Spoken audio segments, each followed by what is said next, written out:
Today is Friday, July 23rd. Welcome to this edition of Nevada County Now. Today's episode, we're talking fair return, COVID uptick, smoke, and more.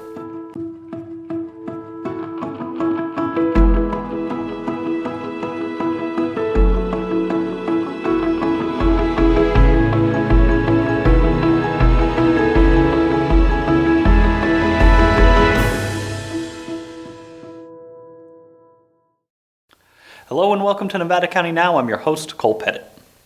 The Nevada County Fair is about 2.5 weeks away, and there's still a few more days to finalize your entries. After last year's forced cancellation due to COVID, there's a lot of excitement around the return of one of Nevada County's premier events.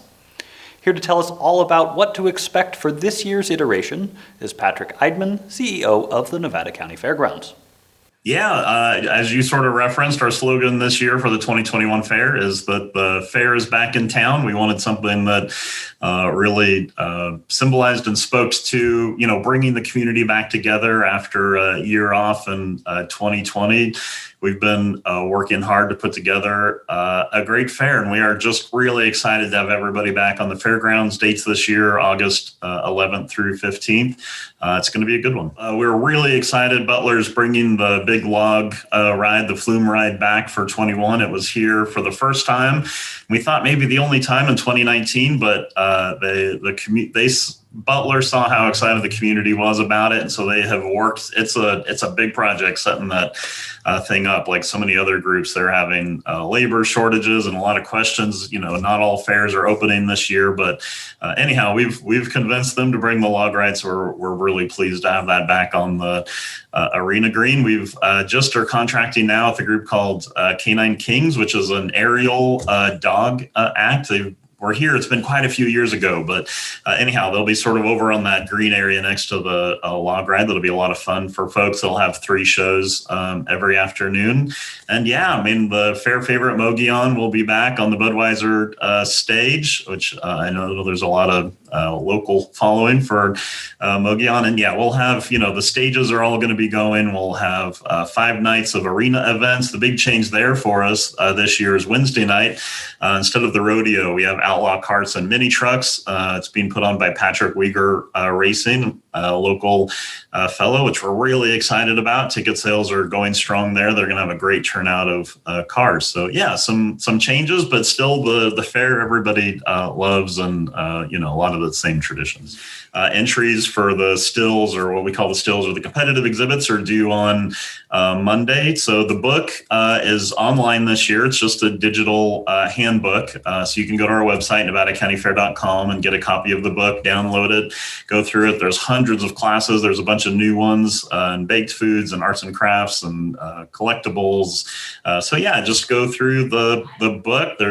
We've got lots of room in buildings. If you have a garden, of course, and our vegetables, the floral building, we've got a new class, even sort of speaking to our love of the Gold Path. You can enter a bowl of marigolds this year. That's a new class. So anyways, our tagline is you can make it, bake it, grow it, you can show it. So we've got a bunch of different classes, and yeah, those are due Monday. So spend the weekend taking a look through the book and getting those forms filled out. And forms can either be turned in here at the office Monday, or you can do that online as well from home. So we touched on COVID a little bit. I'm sure you've been getting a lot of questions, and Yes. I'm sure a lot of people are really interested in knowing what's going on with any restrictions, masking, limits in terms of how many people can come in. Is there anything like that going on that people need to know? Right. So yeah, it's something we are very focused on. We, of course, most paramount to us is that we can put on a safe event for the community. And, there's many aspects to safety. Certainly COVID has added a new element to that. So we are upping our protocols in terms of cleaning and sanitation. We've rented, it's actually a huge hand washing trailer that will be near Treat Street. So aside from just the portable hand washing stations and our permanent bathrooms, we'll have this new hand washing trailer for folks to be able to use, so that give them even more opportunity after they've been in the barns or just before they eat to scrub up. Of course, there'll be a lot of signage, but at this point there are not attendance restrictions. We are following the recommendations for mega events. We are considered a mega event due to the attendance at the fair. So the general recommendation there, and people will be, it's a self-attesting to this, but the recommendation on mega events is if you're going to attend, you should either be vaccinated, have recently tested negative, or wear a mask. And again, it's self-attestation, but a way that we can help make sure that we're putting on a safe and fun event. But otherwise, no attendance restrictions. Fair is going to look pretty similar to how you've seen it in years past. Not all of Treat Street will be open, so we've decided on a few of those booths for the groups that weren't able to operate to leave them closed. So we've got a little extra room on Treat Street. We all know how crowded and dense those lines can be, but we'll have some other food options. So anyways, it's really been a year. And, when you talk to folks in the event business, sort of as we get going again in 2021, a lot of challenges, but it's important to us to put on a great event. So anyhow, we're looking forward to it. Just a couple of weeks away at this point. Yeah, it just kind of didn't feel like summer last year without it. It was really strange. Yeah, I'm with you. Anything else that you can think to add that you think people out there in the community need to know about? Yeah, absolutely. So Community Involvement Day, which is getting to the point of being a long-running tradition at the fair, is certainly an important kickoff date for us. But this year it's August 2nd, and it's a Monday. Community Involvement Day is a number of nonprofit groups set up booths in Main Street Center. People can bring in donations, and in exchange for the donation, they get a voucher or coupon that gives them a 2-for-1 for advance sale tickets. So those tickets are $7. You get a 2-for-1, so it brings really the price down to $3.50, which is a great buy and help support those nonprofits. We'll be pushing out on our website and social media the list of items that those groups are looking for. And then we're also working with Vitalant again this year as part of Community Involvement Day for the Nevada County Fair Blood Drive. So if you come and donate blood, that's actually a free admission ticket, even better than a 2-for-1. So really a great day. We love Community Involvement Days from 1 to 6 on Monday, August 2nd. Encourage everybody to come out and support the nonprofits that will be there. Wonderful. Yeah, that sounds like a great event. And just for clarity, the blood drive is happening at the same time, same day? Yep, absolutely. That 1 to 6 p.m. on August 2nd. And before Vitalant has brought the bloodmobiles this year, they're actually going to be inside Main Street Center. So for folks that have participated in the past, sometimes it gets hot waiting out on that asphalt, but everybody will be inside the air-conditioned building this year. So we're there. Vitalant's great to work with. We're really excited to be able to partner with them to offer. It's, there's a big need right now for blood. Vitalant serves an important role in our community, and we're excited to partner with them. All right, very cool. Sounds like a great program. Well, thank you for taking the time to talk with us today, Patrick. Cole, as always, we love talking about fair, and thank you very much for the opportunity, and we'll see you out here in a couple of weeks. Yeah, definitely. Thanks, Patrick. We've seen an increase of 115 COVID-19 cases this week, nearly doubling our total from last week, including our highest one-day total since early February, with 60 positive cases on Monday. Our total now sits at 5,182 confirmed cases, 116 cases are currently active with 7 hospitalizations, and the death toll remains at 75. Joining us now with more on the COVID situation, as well as additional news from the county, here's Taylor Wolfe, Public Information Officer for the County of Nevada. Happy Friday, everyone. For today's Nevada County Update, I'll be sharing the latest information from Public Health on the recent increase in COVID transmission, details on our Code Red emergency alert test in mid-August, information on how you can apply for our Fall Citizens Academy to learn about county operations, information on how to participate in our first redistricting workshop next week, and, of course, the details for our last week of the library's summer learning program, which focuses on Italy next week. This week, we continue to see an increase in COVID transmission for Nevada County following the reopening of the economy and a few weeks after the 4th of July holiday.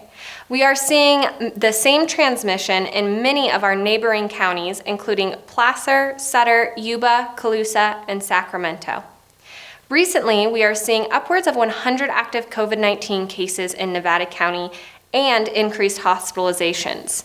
We are experiencing an expanded number of breakthrough cases in Nevada County as well, meaning that with this increased transmission and new variants, some vaccinated people are contracting COVID-19.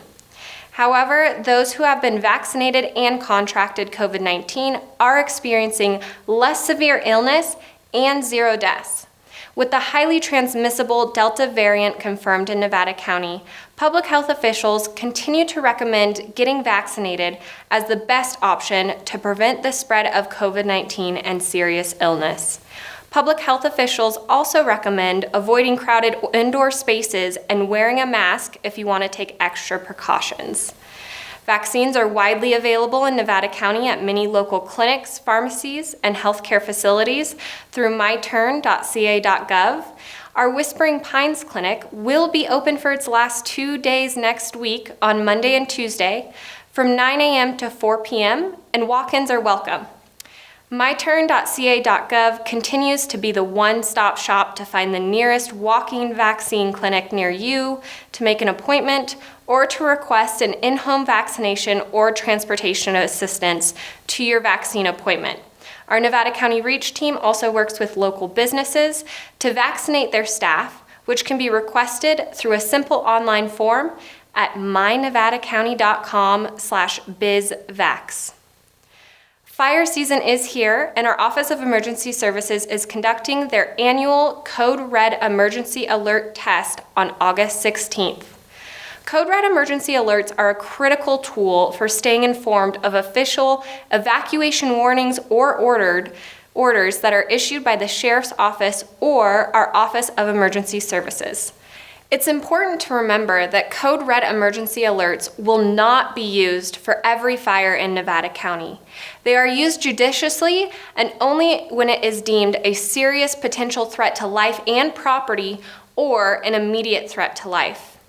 If you and your family are not signed up for Code Red emergency alerts, sign up today at mynevadacounty.com/emergency alerts. After a successful, fully remote session of Citizens Academy in early spring of this year, we are excited to host our next fall 2021 session of Citizens Academy, which will offer the advantages of attending remotely and in person. Citizens Academy offers a behind-the-scenes look at county government. Participants tour multiple county facilities and learn from over 20 department presentations that cover a wide range of services, from agriculture to zoning. Applications are now being accepted for a hybrid Citizens Academy session that will take place from September through December 2021. Find more information and apply by August 15th at mynevadacounty.com/Citizens Academy. Every 10 years following the census, districts must be redrawn so that each district is substantially equal in population. On Thursday, July 29th at 6 p.m. in the Board of Supervisors chambers in the Eric Rood Center at Nevada City, we will be holding our first redistricting workshop.